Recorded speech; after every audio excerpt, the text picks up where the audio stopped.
அனைவருக்கும் வணக்கம். இன்னைக்கு வீடியோவில் என்ன பார்க்க போகிறோம் அப்படின்னா சமயபுரம் கோவில். சமயபுரத்தாளுக்கு அபிஷேகம் கிடையாது அப்படின்னு சொல்லும்போது இந்த அபிஷேகம் ஏன் சமயபுரத்தாளுக்கு செய்ய மாட்டேங்கிறாங்க அப்படிங்கிற விஷயத்தை தான் நாம் இன்னைக்கு தெரிஞ்சுக்க போகிறோம்.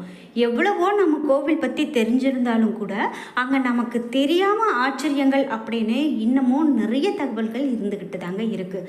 தினம் தினம் நாம் எவ்வளவு கேள்விப்பட்டாலும் அதிசயங்களும் ஆச்சரியங்களும் நிறைந்தது தான் இந்த கோவில்கள் அப்படின்னு சொன்னால் அது மிகையாகாது. இந்த வீடியோவில் சமயபுரத்து அம்மனுக்கு ஏன் அபிஷேகம் செய்கிறதில்ல, அது மட்டும் இல்லாமல் சமயபுரத்து அம்மனை பற்றிய நிறைய ஆச்சரியமான தகவல்களை தெரிஞ்சுக்க போகிறோம். நீங்கள் இந்த வீடியோ பார்த்துட்டு இருக்கும்போது சமீபத்தில் சமயபுரத்துக்கு போயிட்டு வந்தீங்களா, அல்லது உங்களுடைய வேண்டுதல்களை நீங்கள் அங்கே வச்சு நிறைவேறி இருக்கு, அல்லது நீங்கள் வேண்டுதல் வைக்கணும் அப்படின்னு சொன்னால் கூட பரவாயில்ல, வீடியோக்கு ஒரு லைக் பண்ணிவிட்டு கீழே கமெண்ட் பாக்ஸில் சமயபுரத்து மாரியம்மனுக்கு போற்றி என்ற வாசகத்தை பதிவிட்டுட்டு வீடியோவை தொடர்ந்து பாருங்கள். அதோடு உங்களுக்கு இந்த சமயபுரத்து மாரியம்மன் பற்றி தெரிந்த விஷயங்களை எல்லாம் கீழே கருத்துக்களாக பதிவிடுங்க. கண்டிப்பாக அது மற்றவர்களுக்கும் பயனுள்ளதாக இருக்கும். நீங்கள் இன்னும் உற்சாகம் டிவி சேனலை சப்ஸ்கிரைப் பண்ணாமல் இருந்தால் சப்ஸ்கிரைப் பண்ணிக்கோங்க. கூடவே இருக்க பெல் ஐக்கானை மறக்காமல் கிளிக் பண்ணிடுங்க. வாங்க வீடியோக்குள்ளே போகலாம். உங்களுக்கு முழுமையான ஜோதிட பலன்கள் தெரிஞ்சுக்கணும் அப்படின்னா ஸ்ரீ வராகி அம்மன் ஜோதிட நிலையத்தை தொடர்பு கொள்ளுங்கள். வராகி அம்மன் ஜோதிட நிலையத்தினுடைய தொலைபேசி எண் இந்த வீடியோவுக்கு கீழே டிஸ்கிரிப்ஷனில் கொடுத்துருக்கேன். கண்டிப்பாக இது பலருடைய வாழ்க்கையை மாற்றி அமைக்கக்கூடிய பலனாக இருந்திருக்கு. அதுபோல் உங்களுடைய வாழ்க்கையிலையும் நன்மையான பலன்கள் பெற வராகி அம்மன் ஜோதிட நிலையத்தை தொடர்பு கொள்ளுங்கள். சரி, நாம் இப்போது சமயபுரத்து மாரியம்மன் அந்த அம்மனுக்கு ஏன் அபிஷேகம் செய்யறது இல்லை அதை பற்றி தான் பார்த்துட்ருக்கோம். கண்ணனூர், விக்ரமபுரம், மாகாளிபுரம், கண்ணபுரம் அப்படிங்கிற பெயர்களில் அழைக்கப்படக்கூடிய அற்புதமான தலம் தான் இந்த சமயபுரம். திருச்சிக்கு வடக்கில் சமயபுரத்தினுடைய கண்ணனூர் அருகில் பெருவளை வாய்க்கால் கரையில் மகாசக்தி தலமாக திகழக்கூடியது தான் சமயபுரத்தினுடைய இந்த ஆலயம். குறிப்பிட்டு சிவசக்தி சுரூபமாக வாழ்ந்த ஜமத்கனி முனிவருடைய மனைவி ரேணுகா தேவியே மாரியம்மனாக மாறினார் என்று கதைகள் வழியாக சொல்லப்படுது. சிவபெருமான் மன்மதனை எரித்த வெப்பத்தின் அனல் தாங்காம தேவர்களும் மனித உயிர்களும் தவிச்சாங்களாம்.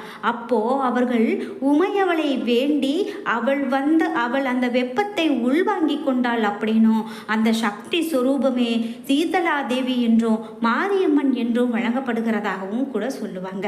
கிருஷ்ணாவதாரத்தில் வசுதேவர் தேவகி தம்பதியினுடைய 8வது குழந்தையான கண்ணன் யசோதை வீட்டுக்கும் நந்தகோபன் யசோதையினுடைய பெண் குழந்தை கம்சனுடைய சிறைக்கும் இடம் மாற்றப்பட்டு இருக்கிறது. இந்த விஷயம் நம்ம எல்லோருக்கும் தெரிந்தது தான். அந்த பெண் குழந்தைய சிறைக்கு வந்து கம்சன் கொல்ல முயற்சி செய்வார்.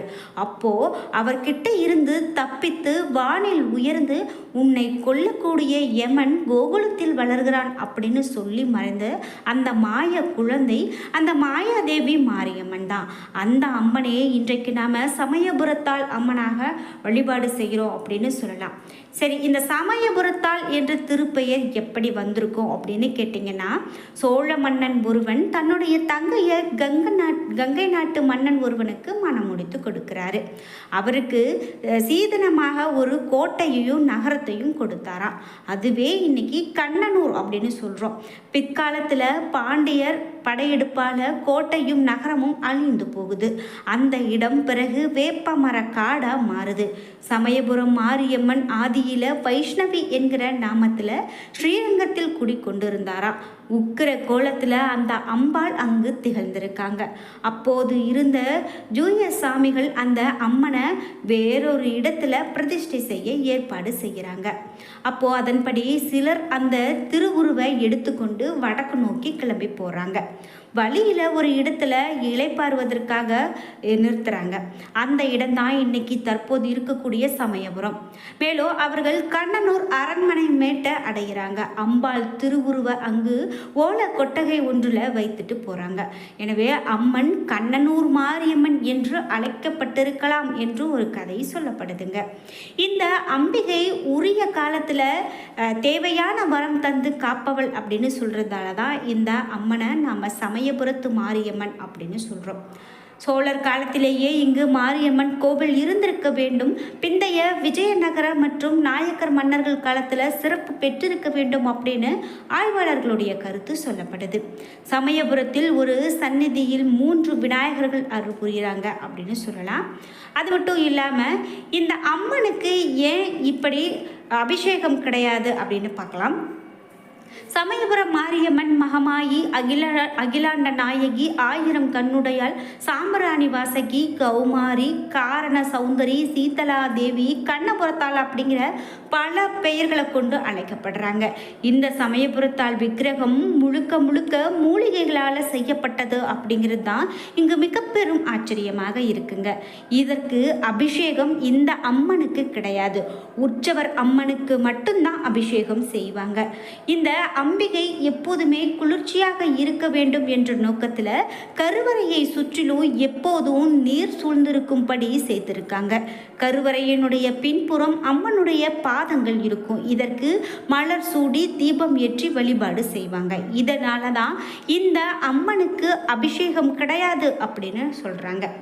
இந்த கோவிலினுடைய முன்மண்டபத்தில் படுத்து உறங்கக்கூடியவங்களுக்கு அம்மன் கண்டிப்பாக காட்சி கொடுப்பாங்க அப்படின்னும் சொல்லப்பட்டிருக்கு.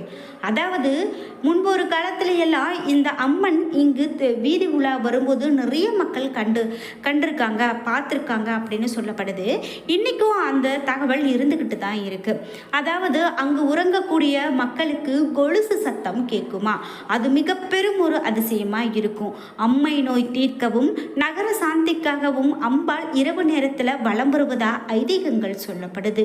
உலகை ஆள்பவள் மாரியம்மன் என்றாலும் கூட கண்ணபுரத்தின் காவல் மற்றும் எல்லை தெய்வம் என்று சொல்லப்படுகிறது அப்படின்னு சொல்லலாம். ஆகையால் இங்கு முதல் பூஜை அந்த அம்மனுக்கு கொடுத்த பிறகுதான் தனக்கு என பூஜை வழிபாடுகளை ஏற்றுக்கொள்கிறாள் சமயபுரத்தாள். இங்கு அம்பாள் சிவஸ்வரூபமாக கருதப்படுவதால் விபூதி விசேஷ பிரசாதங்கள் வழங்கப்படுகிறது அப்படின்னு சொல்லலாம்.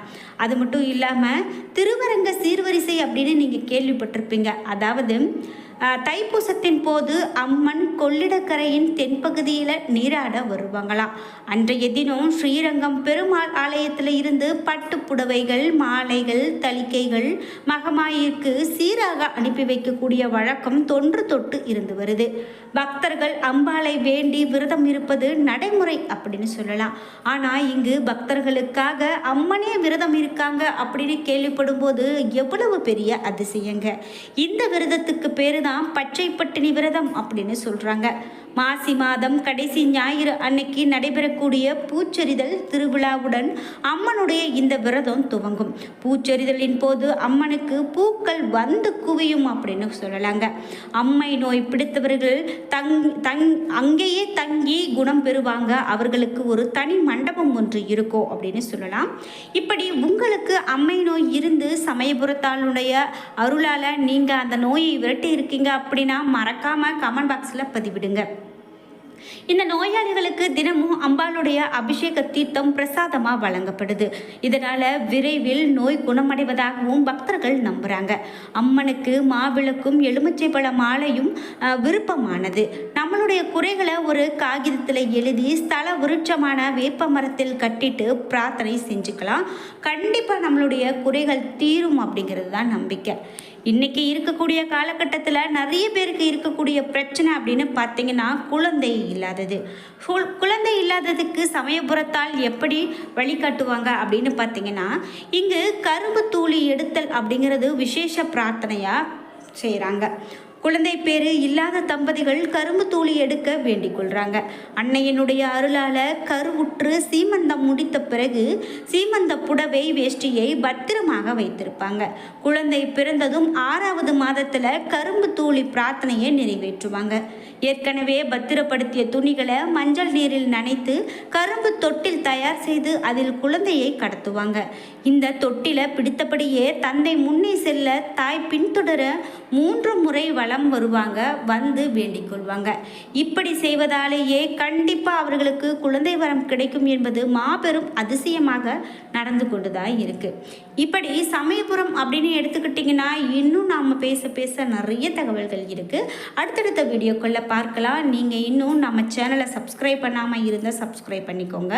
கூடவே இருக்க பெல் ஐக்கானை மறக்காமல் கிளிக் பண்ணிடுங்க. அதோடு இந்த வீடியோ உங்களுக்கு எப்படி பிடிச்சிருந்தது, இந்த வீடியோவில் மேலும் என்னென்னலாம் நம்ம மாற்றி இருக்கலாம் அப்படிங்கிற உங்களுக்கு பிடித்த தகவல்களை நீங்கள் கமெண்ட் பாக்ஸில் பதிவிட்டுட்டு வீடியோக்கு ஒரு லைக் பண்ணிடுங்க. நீங்கள் இன்னும் உற்சாகம் டிவி சேனலை சப்ஸ்கிரைப் பண்ணாமல் இருந்தால் சப்ஸ்கிரைப் பண்ணிக்கோங்க. கூடவே இருக்க பெல் ஐக்கானை மறக்காமல் கிளிக் பண்ணிடுங்க. நன்றி வியூவர்ஸ்.